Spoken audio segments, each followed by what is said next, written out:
Alright guys, so we're back in on the vlogs again. So we are going to take you through a hamstring and glute session.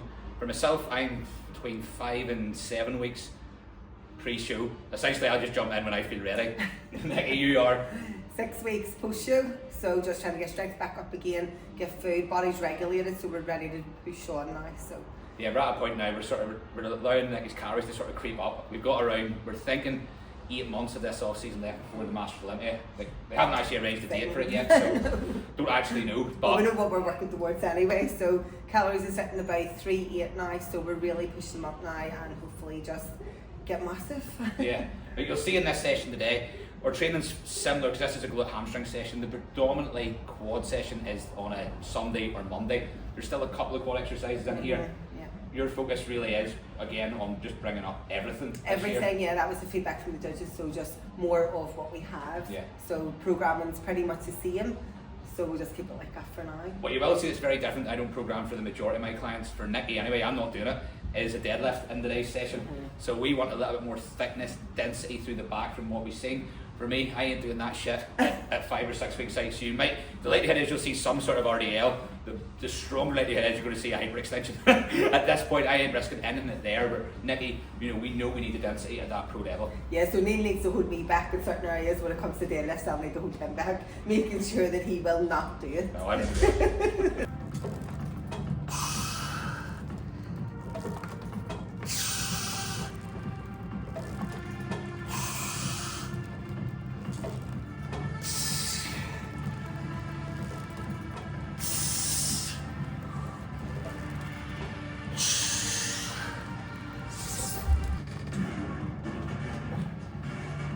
All day.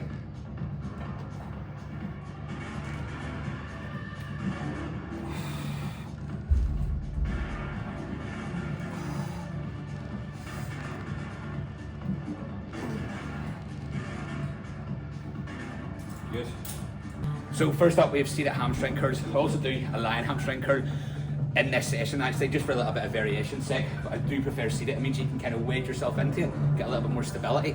You'll see here today, pretty much all our sets, all our exercises are 2 working sets. Now, during my off season, I was pushing towards 3, as was Nikki, but just for where we're at, like at 6 weeks out, how much muscle am I growing? Really, it's about muscle maintenance. And for Nikki, we're starting to like periodically push volume higher. So we want to start at a minimum effective dose and then increase as we go, as and when needed.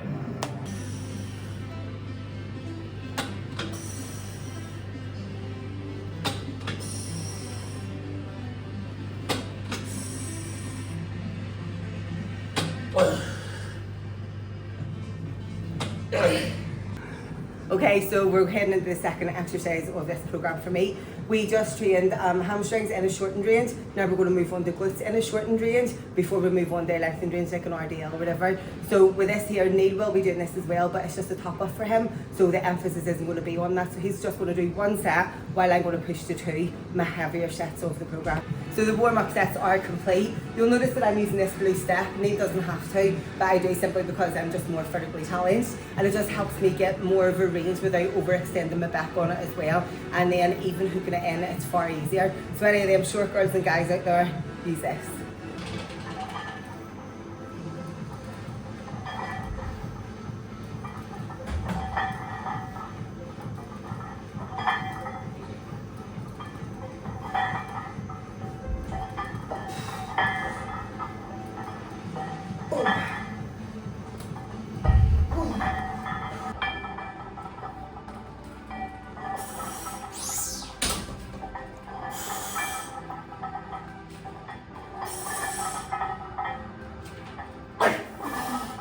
Come on, big drive.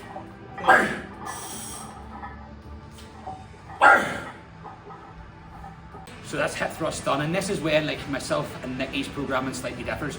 So I go on to doing 2 exercises here just directly from the quad. So I'll be doing leg extensions and then some sort of leg press as well. Now Nikki goes into deadlifts. Like I mentioned at the start of the video, it's not something I program for many clients. Like last year, we went through a few different variations of hip hinges. Had Nikki RDL and I think she moved up to like 140, 150. We got 2 for reps, so I want to put this in because essentially I want to get a little bit more through the back as well, lower back, traps, just thickness throughout the whole posterior chain, including the glutes and hamstrings as well. Myself, just from where I'm at, I don't see any need to be kind of rack loads of weight up on this for me personally. So I'm just going to go on to some hyper extensions towards the back end of the session, alongside some single leg ham curls, and that'll wrap up my session. But this is the fun stuff.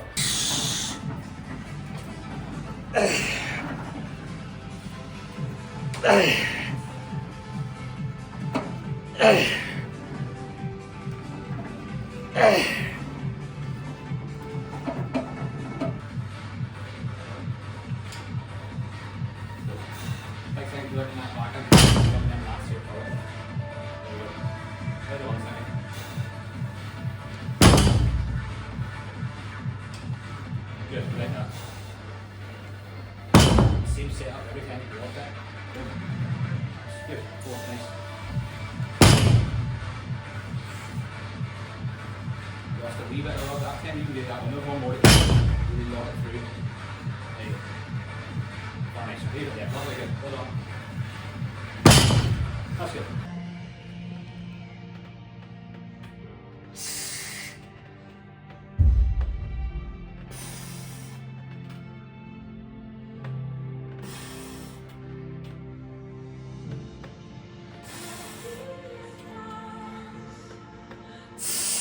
So now that I can breathe, I can let you know what happened.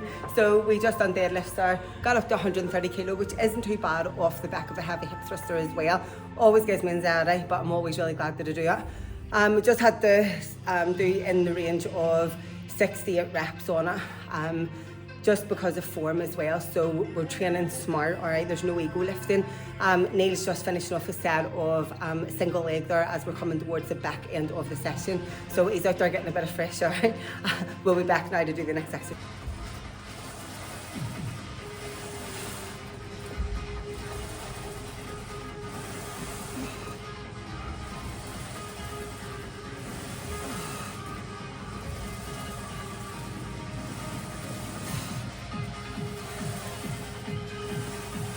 Okay guys, that's the single leg work done.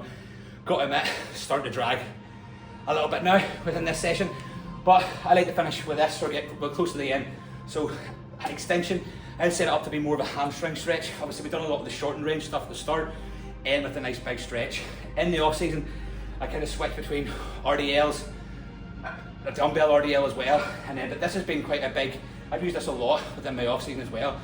Essentially, like, I start getting a lot of like SI joint problems when I'm doing heavier RDLs, and I found that I was unable to train my quads, which has been a big priority this off season. So it means having something like this in, it wasn't aggravating that. It made it could sort of add a little bit more volume and get better quad sessions in, which again, you're always thinking, what's the priority? And then how do you program accordingly to that?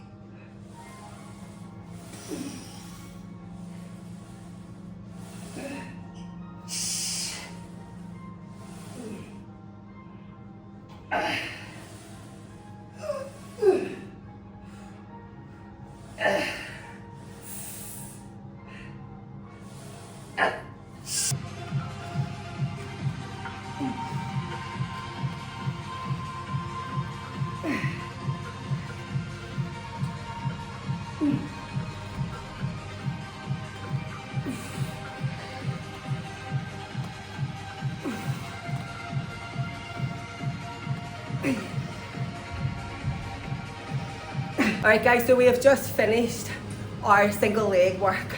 Now we're going to move on to the accessories at the end of the session. On our quad days, we would tend to put these in at the start of the session, but we're going to finish with those today. So we are pretty damn good.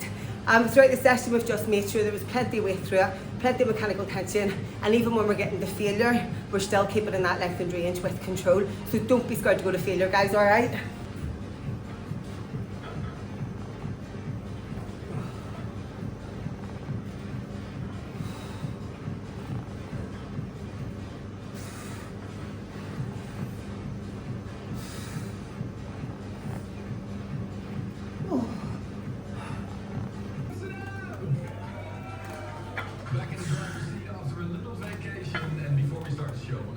Shout out to Ferry Horse and the John filling in for 1 week. I'm refreshed and ready for the new year of a state of play. Coming up in this episode, the new Simon Patterson.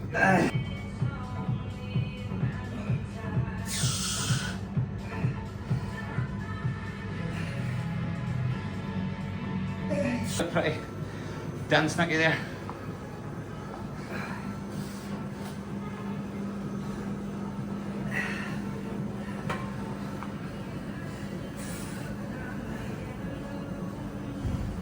So happy enough with that session now. Plenty of weight, plenty of length in the shortened ranges, and more importantly, just staying in control of the execution of it. Strength starting to creep up, so from here on, we will just keep pushing through. Neil, in prep, done absolutely fantastic as well. Still plenty of weight shifted. No ego lifting. It's at that point, like last week, definitely I started to pinch a little bit. I was sort of bragging about how easy it was, where now it's starting to hit, which is a good thing.